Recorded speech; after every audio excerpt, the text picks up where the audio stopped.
Assalamualaikum warahmatullahi wabarakatuh. Kembali lagi bersama saya Dika Juliana. Kali ini pada mata kuliah biologi sel dan molekuler kita akan membahas mengenai konsep biologi sel dan molekuler. Ya, di sini topik-topik yang akan kita diskusikan mulai dari pertemuan ini hingga beberapa pertemuan kemudian antara lain mengenai teori sel, kemudian mengenai pengertian sel, hingga ke siklus sel. Ya, secara umum, manfaat kita mempelajari pengertian dan perkembangan biologi sel adalah agar kita dapat menjelaskan konsep dari biologi sel itu sendiri, termasuk juga dengan konsep dari biologi molekuler. Nah, bagi ahli teknologi laboratorium medis, ini biologi sel sangat terkait dengan tugas kita sebagai analis laboratorium atau ahli teknologi laboratorium medis dalam mengambil sampel untuk berbagai pemeriksaan. Dengan kita memahami mengenai konsep sel, kita dapat menentukan sampel mana yang bisa digunakan dalam suatu pemeriksaan tertentu.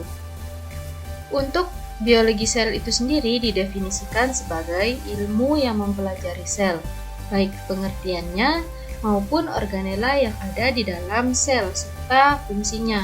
Misalkan nanti di dalam sel kita ketahui ada yang namanya inti sel. Nah, kemudian inti sel ini fungsinya apa, peranannya dalam siklus sel itu apa, kemudian ada ribosom, retikulum endoplasma, dan lain sebagainya. Nah, karena kita mempelajari sel, maka kita perlu mengetahui apa yang dimaksud dengan sel. Sel itu sendiri adalah unit terkecil dari kehidupan yang memiliki bentuk dan ukuran berbeda-beda tergantung dari tempat dan fungsi dari jaringan yang disusunnya. Dalam hal ini, kita ketahui bahwa sel merupakan salah satu penyusun dari jaringan. Kemudian kita akan membahas mengenai biologi molekuler. Biologi molekuler ini merupakan ilmu yang mempelajari fungsi dan organisasi dari jasad hidup atau yang kita kenal dengan organisme. Tetapi fungsi dan organisasi dari organisme ini kita tinjau dari struktur dan regulasi molekuler atau komponen yang menyusun organisme tersebut. Kemudian ilmu yang mempelajari organisasi, aktivitas, dan regulasi gen pada aras atau ranah molekul. Inilah yang kita sebut atau yang kita kenal dengan biologi molekuler. Selanjutnya kita akan sedikit menengok mengenai batasan ilmu biologi sel dan molekuler. Nah, jadi biologi sel itu sendiri kita mempelajari struktur dan susunan komponen sel. Nah, tapi di dalam biologi sel ini kita juga mempelajari molekulernya. Batasannya itu adalah apabila kita di biologi sel hanya mempelajari struktur dan susunan komponen sel, kalau kita lebih dalam lagi mengkaji molekulernya, itu kita mempelajari bagaimana mekanisme molekuler pengendalian sintesis protein dari membran sel contohnya, atau sintesis protein lainnya yang terjadi di dalam sel. Biologi yaitu imunologi, di mana pada imunologi ini kita mempelajari mengenai fisiologi, respon dari jasad hidup terhadap stimulus atau stimulan yang diberikan. Contohnya adalah respon tubuh kita terhadap antigen, di mana di sini umumnya direspon oleh yang kita kenal dengan antibodi. Di imunologi ini juga ada pengembangan atau pembelajarannya mengenai biologi molekuler, tetapi di sini yang kita pelajari itu bagaimana mekanisme ekspresi gen dalam pembentukan antibodi, ini salah satunya.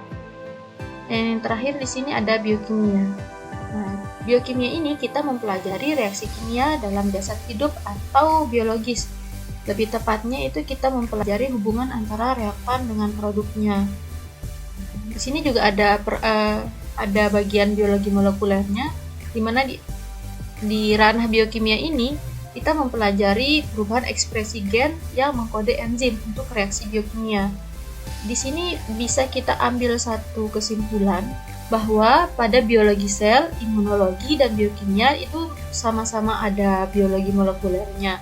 Tetapi biologi molekuler di sini dia lebih pada sintesis protein, kemudian ekspresi gen, dan juga perubahan-perubahan ekspresi gen yang terjadi di dalam suatu proses atau suatu reaksi biokimia. Nah, di sini kita membahas mengenai sejarah dan perkembangan dari biologi sel. Jadi awalnya Robert Hooke itu pertama kali memperkenalkan kita dengan istilah selule atau ruangan kecil yang kosong. Nah, istilah ini muncul karena si Robert Hooke ini menemukan suatu ruangan kosong di bawah mikroskop. Nah, ruangan kosong ini dia temukan ketika dia mengamati irisan gabus dari satu jaringan di bawah mikroskop. Penghasil pengamatan dari Robert Hooke ini merupakan salah satu cikal bakal kita mempelajari yang sekarang kita kenal dengan cabang ilmu biologi sel. Selanjutnya, setelah Robert Hooke menemukan ruangan kecil, Antony van Leeuwenhoek kemudian membuat mikroskop sederhana dan mengamati cairan setetes air kolam, yang dimana pada cairan setetes air kolam tersebut dia menemukan hewan kecil yang merupakan sel bakteri. Nah, Antony van Leeuwenhoek ini merupakan ilmuwan yang pertama kali melukiskan bentuk-bentuk dari bakteri. Selanjutnya di sini ada Robert Brown, di mana Robert Brown ini mengamati inti sel pada jaringan epidermis sayatan sel anggrek. Ini sudah masuk kepada inti sel.